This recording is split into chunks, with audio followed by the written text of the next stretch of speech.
Hello friends, मेरा नाम है डॉक्टर आशीष कुमार मित्तल।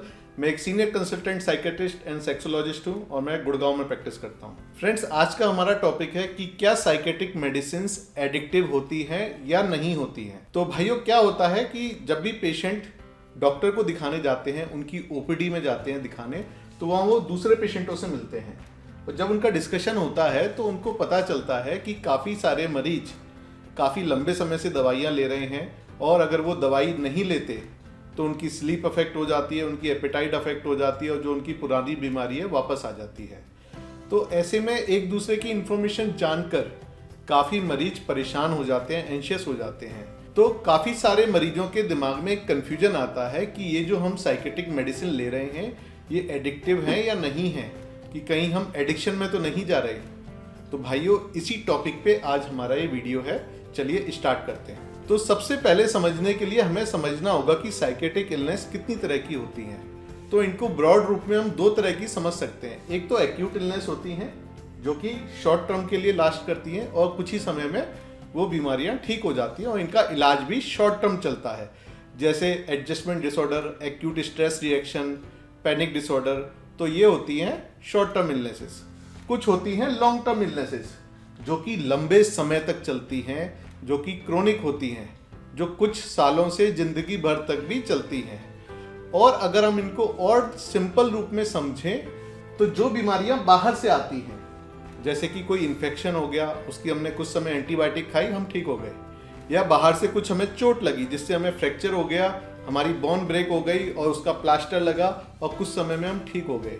तो जो बाहर से इलनेसेस आती हैं या बाहर के फैक्टर्स की वजह से इलनेसेस आती हैं वो शॉर्ट टर्म इलनेस होती हैं और जल्दी ठीक हो जाती हैं। लेकिन जो बीमारियां अंदर से आती हैं, बॉडी के अंदर से आती हैं, तो वो बीमारियां काफ़ी लंबी चलती हैं, उनका इफेक्ट काफ़ी लंबे समय तक बॉडी पे रहता है, जैसे कि डायबिटीज़, हाइपरटेंशन, थायराइड। तो ये बीमारियां यूजुअली क्या होता है, बॉडी के अंदर केमिकल इम्बेलेंस होते हैं। जैसे डायबिटीज में इंसुलिन कम हो जाता है बॉडी में, हाइपरटेंशन में जो हमारी रक्त वाहिनियां हैं उनमें केमिकल इम्बेलेंस हो जाता है तो बीपी हमारा कंट्रोल में नहीं रह पाता, थायराइड में हमारा थायराइड हार्मोन कम या ज़्यादा हो जाता है। तो ये सारे केमिकल इम्बेलेंस है।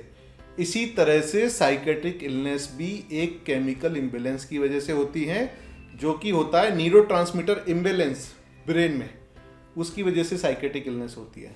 तो जिस तरह से दूसरी क्रोनिक बीमारियों का इलाज चलता है, जैसे डायबिटीज, हाइपरटेंशन, थायराइड, ऐसे ही साइकेट्रिक इलनेस का लॉन्ग टर्म इलाज चलता है, जो कि कुछ महीनों से लेकर सालों तक होता है और कुछ मरीजों में, जैसे क्रोनिक सिजोफ्रेनिया के मरीजों में, ये लाइफ लॉन्ग भी हो सकता है। तो अगर कोई लंबे समय से इलाज ले रहा है या लंबा इलाज ले रहा है तो उसको एडिक्शन नहीं बोलेंगे। तो इसको भी समझने के लिए सबसे पहले ये समझना है कि एडिक्शन क्या है। तो एडिक्शन बोलते हैं कि कोई भी पर्सन कोई रिक्रिएशनल ड्रग्स, केमिकल या स्लीपिंग पिल बिना डॉक्टर की सलाह से अपने नशे के लिए लॉन्ग टर्म के लिए अगर कोई ले रहा है तो उसको एडिक्शन बोलते हैं। और जो एडिक्टिव सब्सटेंस होते हैं उसमें टॉलरेंस भी होती है कि आप मान लो 5 गोलियां नींद की खा रहे हो, फिर वो 5 गोलियां काम करना बंद कर देंगी, फिर आपको 6 खानी पड़ेंगी, 7 खानी पड़ेंगी, 10 खानी पड़ेंगी।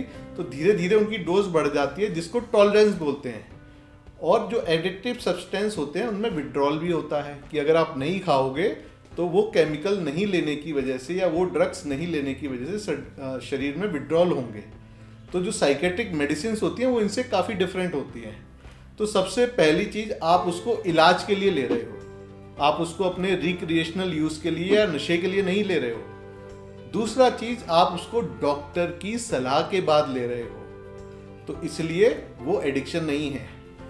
तीसरा चीज़, आप उसको एक डिफाइंड डोजेस में ले रहे हो, उनमें टॉलरेंस नहीं होती। जो यूजुअली दवाओं की डोज रेंज होती है उसी डोज रेंज के बीच में वो दवाइयाँ चलती हैं और डॉक्टर के अनुसार चलती हैं, इसलिए उस चीज़ को एडिक्शन नहीं बोलते। कुछ स्पेशल केसेस होते हैं जैसे इंसोम्निया और नींद की बीमारी, जिसमें कि आपको नींद की गोलियां दी जाती हैं या कुछ ऐसी दवाई दी जाती हैं जो कि हिप्नोटिक होती हैं, नींद में हेल्प करती हैं। अगर आप डॉक्टर की सलाह से ले रहे हो तो कोई नींद की बीमारी की भी दवाई ले रहा है तो वो एडिक्शन नहीं है। तो ये आपको समझना होगा। तो कुछ स्पेशल केसेस होते हैं जैसे कि ओपियोइड एडिक्शन, ओपियोइड कंपाउंड जैसे स्मैक हो गया, चिट्टा हो गया, अफीम हो गया, इंजेक्शन का यूज हो गया। तो इन लोगों का कुछ लोग नशा करते हैं जिसको ओपियोइड कंपाउंड का एडिक्शन बोलते हैं। तो ऐसे में उनको लॉन्ग एक्टिंग ओपियोइड कंपाउंड ही दिए जाते हैं जो कि पेशेंट को नशे से बचाते हैं और नशे की प्रवृत्ति को कम करते हैं। तो ये opioid compound opioid substitution therapy के अंदर दिए जाते हैं और डॉक्टर के क्लोज सुपरविजन में दिए जाते हैं। तो ओपियोइड सब्स्टिट्यूशन थेरेपी को नशा नहीं बोलते, उसको ट्रीटमेंट बोलते हैं। अगर सेम ओपियोइड सब्स्टिट्यूशन थेरेपी के कंपाउंड कोई आदमी बिना डॉक्टर की सलाह के और बिना ट्रीटमेंट के लिए अगर चालू कर देता है तो उसको ओपियोइड का एडिक्शन कहा जाएगा। तो डॉक्टर की सलाह बहुत इंपॉर्टेंट हो जाती है।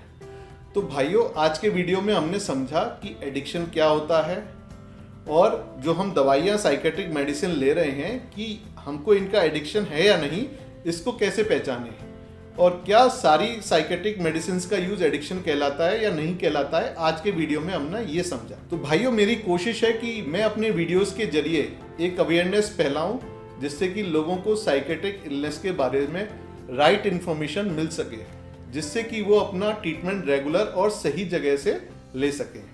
तो होप अगर ये वीडियो आप अभी तक देख रहे होंगे तो आपको ये वीडियो अच्छा लगा तो इसको लाइक करिए। अगर आपकी कोई प्रॉब्लम है तो नीचे कमेंट में लिखिए। और अभी तक आपने अगर मेरा चैनल सब्सक्राइब नहीं किया है तो प्लीज़ इसको सब्सक्राइब करिए, जिससे कि फ्यूचर में मैं जो भी वीडियो डालूँ सबसे पहले आपको मिले। धन्यवाद, नमस्कार।